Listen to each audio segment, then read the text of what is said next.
على رسوله الكريم أما بعد فأعوذ بالله من الشيطان الرجيم بسم الله الرحمن الرحيم الله نزل أحسن الحديث كتابا متشابها مثانية تقشعر منه جلود الذين يخشون ربهم ثم تلين جلودهم وقلوبهم إلى ذكر الله ذلك هدى الله يهدي به من يشاء ومن يضلل الله فما له من هاد صدق الله العلی العظیم۔ بزرگان محترم اور عزیز دوستو، میں نے جو آیت آپ کے سامنے پڑھی ہے اس کا ترجمہ یہ ہے کہ اللہ تعالی نے نہایت عمدہ کلام نازل فرمایا، یعنی یہ کتاب جس کی آیتیں ایک جیسی ہیں، بار بار دہرائی جاتی ہیں، جس سے ان لوگوں کے رونگٹے کھڑے ہو جاتے ہیں جو اپنے پروردگار سے ڈرتے ہیں، پھر ان کے بدن اور ان کے دل اللہ کے ذکر سے نرم ہو جاتے ہیں۔ یہ اللہ کی ہدایت ہے جس کے ذریعے جسے چاہتا ہے رہنمائی کرتا ہے، اور جسے اللہ گمراہ کر دے تو اس کو کوئی ہدایت دینے والا نہیں۔ اس آیت میں اللہ رب العزت نے قرآن کریم کو احسن الحدیث کہا ہے، یعنی سب سے بہترین کلام، سب سے عمدہ کلام۔ احسن الحدیث جو اللہ رب العزت نے یہاں فرمایا ہے، اس سے مراد قرآن کریم ہے۔ واقعتاً قرآن کریم کی کوئی مثال نہیں ہے۔ آپ نے سنا ہوگا عربی کی ایک مثل ہے کہ کلام الملوکی ملوک الکلام، کا کلام بھی اتنا ہی اونچا ہوتا ہے جیسے بادشاہ کا مقام و مرتبہ۔ یہاں جو قرآن کریم کو احسن الحدیث کہا گیا ہے، اس کا مطلب یہی ہے کہ جتنی گفتگو ہے، جتنی باتیں ہیں، جتنا کلام ہے، ان تمام کلاموں میں سب سے زیادہ اچھا کلام اللہ رب العزت کا یہ ہے جسے ہم قرآن کریم کہتے ہیں۔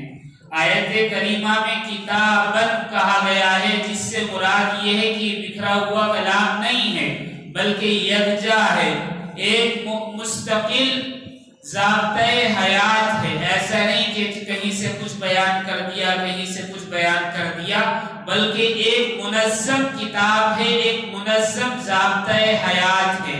پھر آگے اللہ رب العزت نے تقشعر کہا ہے، جس کی تفسیر علماء یہ فرماتے ہیں کہ آخرت کا خوف، یعنی آخرت میں جو کچھ بھی ہوگا، حساب ہو، کتاب ہو، پل صراط ہو، جہنم کی سزا ہو، یا اللہ رب العزت کا حساب لینا ہو، میزان ہو، ان سب چیزوں سے یعنی اللہ ہی کی وجہ سے ان سے خوف کھانا یہاں یہ مراد دیا گیا ہے۔ اور تلین کی تفسیر میں علماء فرماتے ہیں کہ اس سے مراد روز آخرت جو اللہ رب العزت بدلہ عطا فرمائیں گے، جنت ہے اور وہاں کی نعمتیں ہیں، یہ اس سے مراد ہے، یعنی خوشی، اطمینان، سکون اور رغبت جنت کی۔ پھر آگے اللہ رب العزت نے فرما دیا متشابہہ، یعنی بار بار پڑھے جانے والے مضامین۔ یہاں جو بیان کیا گیا ہے، بعض مفسرین کہتے ہیں کہ بار بار سے مراد یہ ہے قرآن کریم کی ایک آیت دوسری آیت جیسی ہوتی ہے، دوسری آیت تیسری آیت جیسی ہوتی ہے، یا جنت اور جہنم کا تذکرہ ایک دوسرے سے ملتا جلتا ہوتا ہے یا ایک جیسا ہی ہوتا ہے، الفاظ بدلے ہوئے ہوتے ہیں۔ اس سے مراد یہ ہے کہ ایک آیت دوسری آیت کی تصدیق کرتی ہے، یہ کہتی ہے کہ پہلی آیت دوسری آیت کی تصدیق کرتی ہے اور اسے سچ بتاتی ہے، دوسری آیت پہلی آیت کی تصدیق کرتی ہے، ٹکراؤ نہیں ہے، اختلاف نہیں ہے، ساری آیتیں ایک دوسرے کی تصدیق کرتی ہیں، اس میں کسی قسم کا اختلاف اور ٹکراؤ نہیں ہے۔ پھر آگے اللہ رب العزت نے جو مثانی کہا ہے، اس سے مراد یہ ہے کہ انسان بار بار اسے پڑھتا ہے اور طبیعت اچاٹ نہیں ہوتی، دل نہیں بھرتا۔ مثانی کا مطلب ایسی آیتیں یا ایسے واقعات، ایسی کہانیاں جسے بار بار پڑھا جائے، ریپیٹ کیا جائے، دہرایا جائے، لیکن اس سے طبیعت نہ بھرے۔ تو اللہ رب العزت نے ایسے مضامین بیان کیے ہیں، ایسی کہانیاں اور ایسے قصے بیان کیے ہیں کہ انسان 1000 مرتبہ پڑھے، 1000 مرتبہ سنے، لیکن اس سے دل نہیں بھرتا۔ قرآن کریم میں بہت ساری آیات ریپیٹ کی گئی ہیں، بار بار دہرائی گئی ہیں۔ اس کا مقصد کیا ہے؟ اللہ رب العزت نے یہاں فرما دیا تاکہ رونگٹے کھڑے ہو جائیں اور اللہ کے ذکر سے اطمینان حاصل ہو جائے، یہ مقصد ہے۔ اس پر ایک واقعہ یاد آیا۔ ایک یہودی عالم تھا بہت بڑا، اس نے کہا کہ مسلمان قرآن کریم کی تلاوت کرتے ہیں، قرآن ہی کی وجہ سے اللہ رب العزت نے انہیں اونچا مقام عطا کیا ہے۔ چونکہ یہودیوں کا یہ نظریہ اور یہ یقین ہے، یہ ایمان ہے کہ روئے زمین پر اگر کوئی خلیفہ ہے اللہ رب العزت کا تو وہ صرف یہودی ہیں، کوئی دوسری قوم نہیں ہے۔ انعامات کا مستحق اگر کوئی ہے تو یہودی ہے، کوئی اور نہیں ہے۔ اور مذہب بھی اگر ہے، چاہے حق ہو یا باطل، تو اس کا حقدار صرف یہودی ہے، غیر یہودی نہیں ہے۔ تو ان کا نظریہ یہ ہے کہ یہودی ہی اللہ کی نعمتوں کے حقدار ہیں اور یہودی ہی اس روئے زمین پر تمام چیزوں کے مالک و مختار ہیں۔ تو اس نے کہا کہ قرآن کریم کی وجہ سے یہودی پیچھے ہٹ گئے، مسلمان آگے بڑھ گئے، لہٰذا جتنا ممکن ہو ان کو بہکایا جائے۔ تو وہ چلا جا رہا تھا، چونکہ عالم تھا توریت کا، تو اس نے سوچا کہ مسلمانوں کے علماء سے جب بات ہوگی، لیکن ایک آدمی جو بکریاں چلا رہا تھا اس کے پاس چلا گیا اور کہا کہ اسے بہکانا آسان ہے۔ کیوں؟ اس لیے کہ جو بکریاں چلا رہا ہے اس کے پاس تعلیم نہیں ہوتی، نہ مذہب کے بارے میں وہ زیادہ جانتا ہے، اسے بہکانا آسان ہے۔ تو اس نے سلام دعا کی، خیر و عافیت پوچھی اور بیٹھ گیا، باتیں کرنے لگا۔ تو اس نے کہا کہ آپ کے ہاں قرآن کریم پڑھا جاتا ہے؟ کہ جی ہاں، کہ اس میں بہت ساری آیتیں دہرائی گئی ہیں، ریپیٹ کی گئی ہیں، ایک ہی مضمون کو بار بار لایا گیا ہے، تو اس کی ضرورت تو نہیں تھی۔ چرواہا خاموش سنتا رہا کہ ہاں کیا بات ہے، کہ دیکھو اگر قرآن کریم میں جو ریپیٹ کی گئی ہیں آیات کو ختم کر دی جائے، یعنی ایک آیت 3 مرتبہ 4 مرتبہ 5 مرتبہ آئی ہے، اگر اس کو نکال دیں اور صرف ایک ہی مرتبہ رہنے دیں تو قرآن کریم چھوٹا ہو جائے گا۔ اس کے چھوٹا ہونے سے یہ سہولت ہوگی کہ اسے پڑھا جا سکتا ہے، یاد کیا جا سکتا ہے آسانی کے ساتھ۔ جو کنفیوزنگ ہوتی ہے آیات کے یاد کرنے میں یا پڑھنے میں، وہ نہیں ہوگی۔ اس نے کہا کہ ہاں صحیح کہہ رہے ہیں۔ کہا کہ تو پھر ایسا ہی کرو، یعنی جو میں کہہ رہا ہوں، جو اس طرح کی آیات ہیں ان کو قرآن سے باہر نکال دو، اور جو آیت ایک بار آ گئی اس کو دوبارہ پڑھنے کی ضرورت نہیں، اسے قرآن سے نکال دو۔ کہا کہ ہاں ٹھیک ہے، آپ کی بات میں دم ہے۔ میں ایک بات پوچھنا چاہتا ہوں کہ کیا کہ اللہ تعالیٰ نے انسان کو بنایا ہے؟ کہ جی ہاں۔ کہ اللہ رب العزت نے انسان کو 2 آنکھیں دی ہیں، اگر انسان ایک آنکھ سے دیکھے تو کوئی نقصان نہیں ہے؟ کہ ہاں بالکل صحیح بات ہے۔ کہا کہ پھر ایک کام کرو، تمہاری 2 آنکھیں ہیں، میں ایک آنکھ نکال لیتا ہوں کہ یہ زیادہ ہے۔ تو اس یہودی نے کہا کہ یہ کیا بات کر دی آپ نے، ایسا نہیں ہو سکتا۔ کہا کہ نہیں، ہاتھ بھی تو ہیں، ایک ہاتھ سے کام چل سکتا ہے، ایک ہاتھ کاٹ لیتا ہوں۔ کہا کہ نہیں بالکل نہیں۔ کہا کہ پیر بھی 2 ہیں، ایک پیر کاٹ دیتا ہوں۔ کہا کہ نہیں یہ نہیں ہو سکتا۔ تو اس نے کہا کہ نہیں، آپ کے کان بھی 2 ہیں، ایک کان کاٹ دوں گا، آواز تو دوسرے سے آتی رہے گی۔ کہا کہ نہیں یہ سب نہیں ہو سکتا، اور اٹھ کر بھاگا۔ تو معلوم یہ ہوا اللہ رب العزت نے جو قرآن کریم میں آیات بار بار ریپیٹ کی ہیں، یہ زائد نہیں ہے، بیکار نہیں ہے، بلا وجہ نہیں ہے، بلکہ اس کا مقصد ہے، اور مقصد یہ ہے تاکہ انسان اللہ کے خوف سے کانپنے لگے، نبی کریم صلی اللہ علیہ وسلم قرآن کریم کی جب تلاوت کیا کرتے تھے تو یہی حال آپ صلی اللہ علیہ وسلم کا ہوتا تھا. حالانکہ آپ صلی اللہ علیہ وسلم کو اللہ نے صاف بیان کر دیا کہ آپ تو بخشے بخشائے ہیں، اس کے باوجود قرآن کریم کی تلاوت ہوتی تو آپ کانپتے تھے، روتے تھے. حضرت مطرب رضی اللہ تعالیٰ عنہ بیان کرتے ہیں کہ میں نے اپنی والدہ کے ساتھ نبی کریم صلی اللہ علیہ وسلم کے یہاں حاضری دی.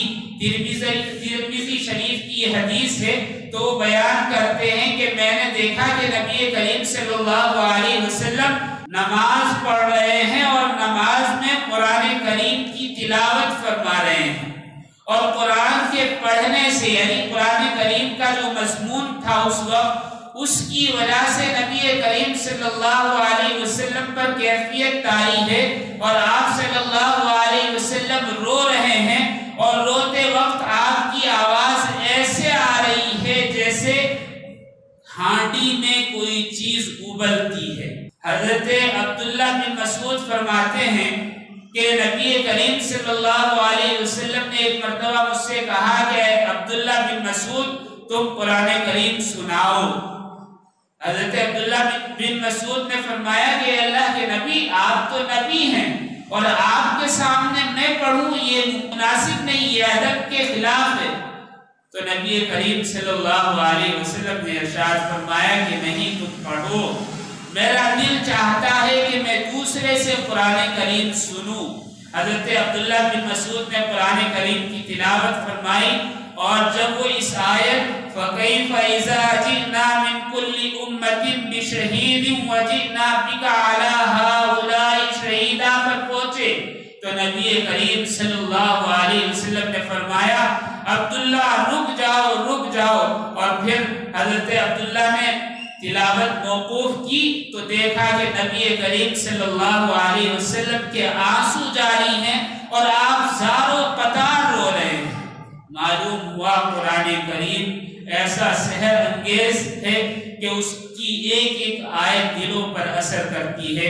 صحابہ کرام کا بھی یہی حال تھا. ایک انصاری صحابی نے تہجد میں قرآن کریم پڑھا اور روتے رہے.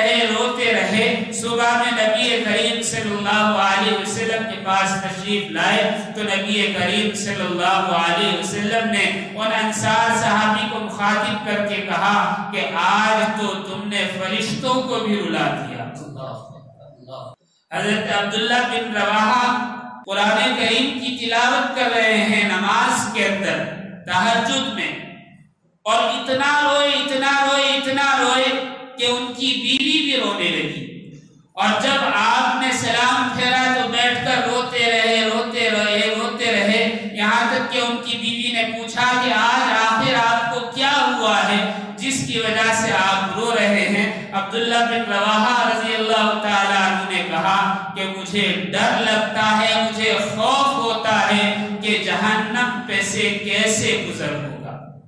روز قیامت قرآن نے صاف کہہ دیا ہر آدمی کو پل صراط پر سے گزرنا ہے.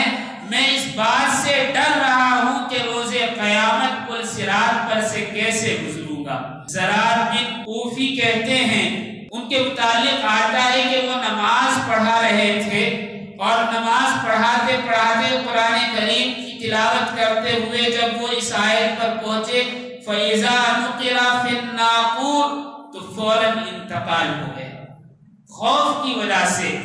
حضرت خلیل ایک صحابی گزرے ہیں. حضرت شیخ زکریا رحمۃ اللہ علیہ نے اس واقعے کو بیان کیا ہے کہ وہ رات میں انہوں نے قرآن کریم کی تلاوت شروع کی تہجد میں، اور جب اس آیت پر پہنچے کل نفس ذائقۃ الموت تو بار دہرایا کل نفس ذائقۃ الموت، کل نفس ذائقۃ الموت، یہاں تک کہ دہراتے رہے. گھر میں کوئی نہیں تھا، گھر خالی تھا، تنہا کھڑے ہوئے پڑھ رہے ہیں تو ایسے میں اندر سے آواز آئی یہ آیت کتنی مرتبہ پڑھو گے؟ ابھی تک 4 جنات فوت ہو چکے ہیں. اللہ. حضرت شیخ زکریا رحمۃ اللہ علیہ نے اس واقعے کو بیان کیا ہے. حضرت عروہ بن زبیر بیان کرتے ہیں کہ میں اپنی دادی حضرت اسماء بنت ابو بکر رضی اللہ تعالی عنہ سے میں نے معلوم کیا کہ صحابہ کرام جب قرآن کریم تلاوت کیا کرتے تھے یا سنا کرتے تھے تو ان کی کیا کیفیت ہوا کرتی تھی.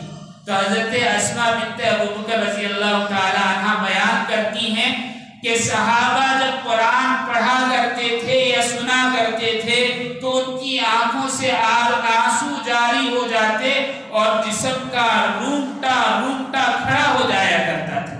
یعنی خوف کی وجہ سے سارا رواں سارے بال جسم کے کھڑے ہو جاتے. حضرت عمر فاروق رضی اللہ تعالیٰ عنہ کا بھی یہی واقعہ ہے. جب ان کی بہن نے قرآن کریم پڑھ کر سنایا تو پہلے تو آپ غصے کے حالت میں بیٹھے ہوئے تھے اور جب قرآن کریم سنا تو ہوش نہیں رہا. ایسے مدہوش ہوئے کہ نبی کریم صلی اللہ علیہ وسلم کے سامنے اسلام قبول کرنے کے لیے پہنچ چکے لیکن یہ ہوش نہیں کہ میری کیا کیفیت ہے. کیوں؟ جو تلوار نبی کریم صلی اللہ علیہ وسلم کی شہادت کے لیے لے کر آئے تھے وہی تلوار ہاتھ میں ایسی ہی تھی, پتہ ہی نہیں چلا کہ پوزیشن کیا ہے اور اسلام قبول کرنے کے لیے پہنچ رہے تھے. عمر نے اسلام قبول کیا, بعد میں اپنی کیفیت کا اندازہ ہوا. قرآن کریم ایسا جادوئی اثر رکھتا ہے. اور پھر جب حضرت عمر فاروق خلیفہ بن گئے تو بیان کرنے والے بیان کرتے ہیں کہ حضرت عمر فاروق نماز فجر پڑھا رہے ہیں اور قرآن کریم میں سے آپ نے سورہ یوسف کی تلاوت شروع کی اور سورہ یوسف پڑھتے پڑھتے آپ ایسے زار و قطار رونے لگے, ایسے زار و قطار رونے لگے کہ آپ کی ہچکیاں بن گئی, نماز پوری کرنا مشکل ہو گیا. یہ تو صحابہ کرام رضوان اللہ تعالی علیہم اجمعین کا حال تھا. آپ کے بعد تابعین, تبع تابعین, بزرگان دین, فقہا, محدثین کا بھی یہی معمول رہا. حضرت امام حسن بصری, امام مالک, امام اعظم, امام شافعی اور بہت سارے علماء, فقہا, محدثین اور بعد میں آنے والے اکابرین اور اولیاء کرام کا یہی معمول تھا. قرآن کریم سنتے تو دل پسیج جاتا, رونے لگتے, خوف طاری ہو جاتا. یہاں تک کہ جو مسلم بادشاہ گزرے ہیں ان کا بھی یہی حال تھا. ہمارے یہاں ہندوستان میں مغل حکومت گزری ہے, اورنگزیب رحمۃ اللہ علیہ کے بارے میں آتا, قرآن کریم پڑھا جاتا تو آنکھ سے آنسو جاری ہو جاتے. دور کیوں جاتے ہیں؟ ہمارے یہاں ٹیپو سلطان شہید رحمۃ اللہ علیہ ہوئے ہیں, ان کے بارے میں بھی یہی آتا کہ جس دن امام جہنم سے متعلق یا میدان حشر کے متعلق یا حساب و کتاب کے متعلق یا جہنم کے تذکروں سے متعلق کوئی آیت پڑھ دیتا تو نماز پڑھنا ٹیپو سلطان کے لیے بھاری ہو جاتا, اس لیے کہ رو رو کر ہچکیاں بن جاتی اور یہ پتہ نہیں چلتا تھا کہ میں کس حال میں ہوں. آنسو بہتے آنسو بہتے. یہ تو بادشاہ گزرے ہیں. شاہ جہاں کے بارے میں بھی یہی آتا ہے جس نے تاج محل بنایا کہ جب قرآن کریم تلاوت ہوتا تو اس کی ہچکیاں بن جاتی تھی خوف کی وجہ سے اللہ رب العزت کے. ہمارے یہاں حضرت خواجہ نظام الدین رحمۃ اللہ علیہ گزرے ہیں, ان کی بھی یہی کیفیت تھی. اسی طرح حضرت خواجہ معین الدین چشتی رحمۃ اللہ علیہ گزرے ہیں. ان کے پاس لوگ ایسے ہی نہیں جاتے بلکہ قرآن کریم احادیث نبویہ پر ان کا عمل تھا, جس کی وجہ سے اللہ رب العزت نے پردہ کرنے کے بعد ان کی مقبولیت میں کمی نہیں فرمائی. بہت سارے واقعات ہیں, بہت سارے واقعات ہیں. آیت کریمہ سے معلوم ہوتا ہے قرآن کریم کی ایک سب سے بڑی خصوصیت یہ ہے کہ جب قرآن کریم کے مضامین جس میں جہنم کا تذکرہ ہو, اللہ رب العزت سے ڈرانے کی بات ہو, تو وہ سن کر یا پڑھ کر انسان پر کیفیت طاری ہو جاتی ہے. وہ اللہ سے خوف کھانے لگتا ہے, کانپنے لگتا ہے, اس کے رونگٹے کھڑے ہو جاتے ہیں. اور اگر جنت کا تذکرہ کیا جائے, نعمتوں کا تذکرہ کیا جائے, تو پھر دلوں کو جاتا ہے، سکون حاصل ہو جاتا ہے، اور پھر وہ اطمینان، سکون، جنت کی رغبت کے ساتھ اللہ کے ذکر میں مشغول ہو جاتا ہے۔ یہ صرف قرآن کریم مومنین کے لیے خاص نہیں ہے، بلکہ 2-3 جگہ فرمایا ہے کہ اہل کتاب پر بھی اس کا اثر ہوتا ہے، اور بنی اسرائیل میں ہے کہ مومنوں پر کیا ہو گیا کہ اللہ کی خشیت طاری نہیں ہوتی، یعنی خوف طاری نہیں ہوتا۔ تو اس سے مراد یہ ہے کہ مومن کی یہ خاص صفت ہے کہ قرآن کریم پڑھا جاتا ہے تو اس پر کیفیت طاری ہو جاتی ہے، اس پر اثر ہوتا ہے، اور اگر یہ اثر نہ ہو تو 2 وجہ سے نہیں ہو سکتا۔ ایک یہ کہ وہ قرآن کریم کو سمجھنے والا نہ ہو، اور دوسرا یہ کہ اس کا ایمان کمزور ہو، یا پھر یہ کہ وہ قرآن کریم کو توجہ سے نہیں سنتا، اس وجہ سے کیفیت طاری نہیں ہوتی۔ بہرحال قرآن کریم کے الفاظ میں سحر ہے، جادو ہے۔ اگر کوئی اسے نہ سمجھے لیکن کسی کے سامنے اسے تلاوت کیا جائے تو اس پر بھی اثر ہوتا ہے۔ جیسے تاریخ میں ہے کہ نجاشی کے دربار میں صحابہ نے صلی اللہ علیہ وسلم قرآن کریم تلاوت فرماتے تو کفار مکہ چھپ کر سنا کرتے۔ اس کے علاوہ آج کے زمانے میں بھی قرآن کریم اتنا ہی سحر انگیز ہے۔ آپ نے امام حرمین کو دیکھا ہوگا کہ قرآن پڑھتے ہیں اور روتے ہیں، پڑھتے ہیں روتے ہیں۔ آج بھی عربوں کا یہ رواج ہے کہ امام صاحب سے چپ چاپ کہتے ہیں کہ ایسی آیتیں پڑھیں جس میں جنت کا تذکرہ ہو، اس لیے کہ اگر جہنم والی آیتیں پڑھیں گے تو رونا آئے گا۔ اللہ، آپ دیکھیں کہ یورپ میں جن لوگوں نے اسلامک سینٹر بنا رکھے ہیں انہوں نے بہت سارے نوجوانوں کو چھوڑ رکھا ہے، وہ اپنے موبائل ٹیبلٹ میں قرآن کریم کو بھر کر آڈیو ویڈیو کی شکل میں لے کر جاتے ہیں کسی کے پاس، عیسائیوں کے پاس یعنی غیر مسلموں کے پاس، اور کان میں لیڈ لگا کر کہتے ہیں ذرا یہ سانگ سن لیں اور ہمیں بتائیں کیسا ہے۔ وہ قرآن کریم سنتے ہیں، پہلے سانگ جیسا رسپانس دیتے ہیں، اس کے بعد قرآن کریم جب اثر دکھاتا ہے تو پھوٹ پھوٹ کر رونے لگتے ہیں، پھوٹ پھوٹ کر رونے لگتے ہیں۔ روزانہ ہزاروں نوجوان اس طرح اسلام قبول کر رہے ہیں۔ یہ قرآن کریم کی سحر انگیزیاں ہیں۔ اسی طرح آپ نے صدر اوباما کے بارے میں سنا ہوگا، قرآن کریم تلاوت کیا گیا وائٹ ہاؤس کے اندر پہلی مرتبہ، 2-3 سال پرانی بات بیان کر رہا ہوں۔ جب قرآن کریم پڑھا گیا سمجھ میں کچھ نہیں آیا، لیکن کیمرہ مین نے دکھایا کہ اوباما کی آنکھ سے آنسو جاری ہے۔ ایسا آدمی جو ہزاروں لوگوں کا قاتل ہو، اس کی آنکھ سے آنسو جاری ہو گئی، یہ معمولی بات نہیں ہے۔ دور کیوں جاتے ہیں؟ ہمارے یہاں بنگلور میں قرآن کریم کا مسابقہ ہوتا ہے ہر سال۔ 3-4 سال پہلے جب مسابقہ ہوا اور 50 یا 60 ہزار لوگ جمع ہوئے اور قرآن کریم پڑھا گیا، تو جو لوگ مائک کے لیے اور پنڈال کے لیے اور دوسری چیزوں کے لیے مقرر کیے گئے تھے غیر مسلم، ان لوگوں نے جب قرآن سنا تو زاروں قطار رونے لگے، زاروں قطار رونے لگے۔ دیکھنے والوں نے دیکھا اور پھر بعد میں انتظامیہ نے بتایا ان میں سے 17 لوگوں نے اسلام قبول کیا۔ اللہ اکبر۔ بہرحال اس آیت میں اللہ رب العزت نے ایک صاف ارشاد فرما دیا کہ قرآن کریم ایسا ہے کہ جب اس کی تلاوت کی جاتی ہے تو رونگٹے کھڑے ہو جاتے ہیں اور اللہ کے ذکر سے اطمینان حاصل ہو جاتا ہے۔ آخر میں اللہ رب العزت نے فرما دیا ذالک ھدی اللہ یہدی بہ من یشاء، یہ اللہ رب العزت کی جانب سے ہدایت ہے۔ اللہ اس ہدایت کے ذریعے جس کی چاہے رہنمائی فرمائے، وَمَن يُضْلِلِ اللَّهُ فَمَا لَهُ مِنْ هَادٍ، اور اللہ جس سے چاہے ہدایت کو روک لے تو پھر کون اس کو ہدایت دینے والا ہے۔